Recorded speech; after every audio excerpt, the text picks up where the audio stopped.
तो दोनों सिद्धियां मुझे हो गई, सगुण और निर्गुण की। इसके कारण से मेरे में जो परिवर्तन आ गया, समझे नहीं समझे, उससे मेरी तस्वीर से योग हो रहा है। पश्चिम बहुत हैरान है, मेरी तस्वीर से हो गए। मैंने उनका, ये तो निर्जीव मैटर है ना भाई, मैं तो भला बुरा कर दूं, मेरी तस्वीर ये क्या कर रही है। दिल्ली वाले भी बहुत, ये राजनीतिक सारे बहुत परेशान है मेरे से। वो कहते हैं जी 82 साल का बूढ़ा मर जाएगा, चुपचाप इसके खिलाफ एक्शन करेंगे तो ज्यादा पॉपुलर हो जाएगा। मैंने उनको कहा जी मैं तो मरूंगा, मरोगे तुम भी, मगर मेरी तस्वीर कभी नहीं बनेगी, मरेगी नहीं कभी। और ये जब तक दुनिया रहेगी इस तस्वीर से योग होगा। तो मैंने भारतीय दर्शन को मूर्त रूप दिया है, समझा। ये वेद रूप कल्पतरु का हमारा है, इससे साधक के त्रिविधि ताप शांत हो रहे हैं। तो इस प्रकार शारीरिक रोग खत्म, मानसिक रोग खत्म, नशों से छुट्टी, समझे नहीं समझे। त्रिगुण में माया से सृष्टि की उत्पत्ति हुई, रजोगुण, तमोगुण और सतोगुण, समझे नहीं समझे। तो ये परिवर्तन आएगा, आपकी वृत्ति बदल जाएगी। विज्ञान वाले कहते हैं जी ये क्या है, तत्व क्या है, फिलॉसफी क्या है। मैंने कहा ये ठोस तो है नहीं, ये तो सूक्ष्म तत्व है। ये तो गुरु से आदेश लेकर के आराधना करोगे तो ही पार पड़ेगी, नहीं तो नहीं पड़ेगी।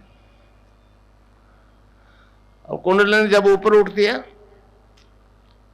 5 प्रकार के वायु होते हैं, प्राण, अपान, समान और व्यान।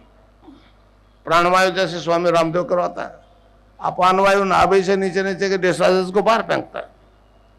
और कुंडलिनी बेसमेंट में है, जैसे अभी चंद्रमा पे भेजा ना हमने रॉकेट, तो पीछे से स्पार्क होता है तो ऊपर जाता है। उसी तरह से हमारे जब तक कुंडलिनी को नीचे से धक्का नहीं दिया जाएगा तो ऊपर कैसे उठेगी। पूर्ण साइंटिफिक है हमारा धर्म। जहां से साइंस खत्म होती है वहां से हमारी स्पिरिचुअल साइंस चालू होती है। तो अब मैं आपको मंत्र बता दूं, आप उसको खुला बता सकते हो जिसको चाहो।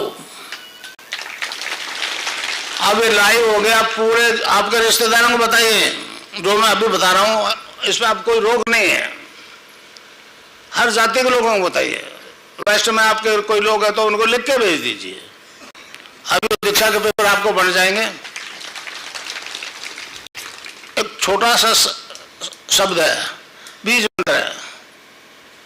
बीज मंत्र इसलिए कहा है इसको कि बरगद के पेड़ का बीज राई के दाने जितना 1 किलोमीटर फैलेगा, उस बीज में दिखता है क्या? तो ये क्या आधा लय में मिला हुआ, बड़ी ही की मात्रा और बिंदी, उसको बोलते हैं क्लिंग।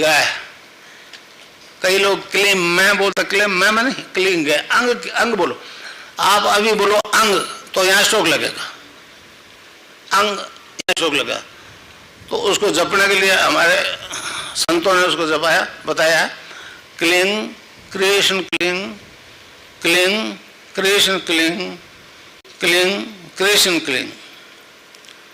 एक दो कबीर ने कहा, कबीरा धारा आगम की सतगुरु दिए लिखा है, उल्टता ही पड़ी है सजा। धारा को उल्ट को तो राधा हो गया, उल्टता ही पड़ी है सदा, स्वामी संग लगाए। और उसने भी ये कहा कि राधा और कृष्ण का नाम ही जपो।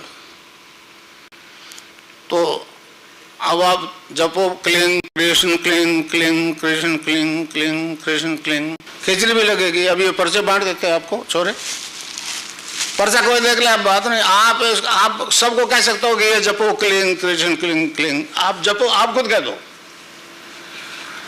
आप जब बताओगे तो मुझसे जुड़ जाओगे ना। आप नहीं, फिर मैं बोलूंगा। पर्चा लड़के को दे दो।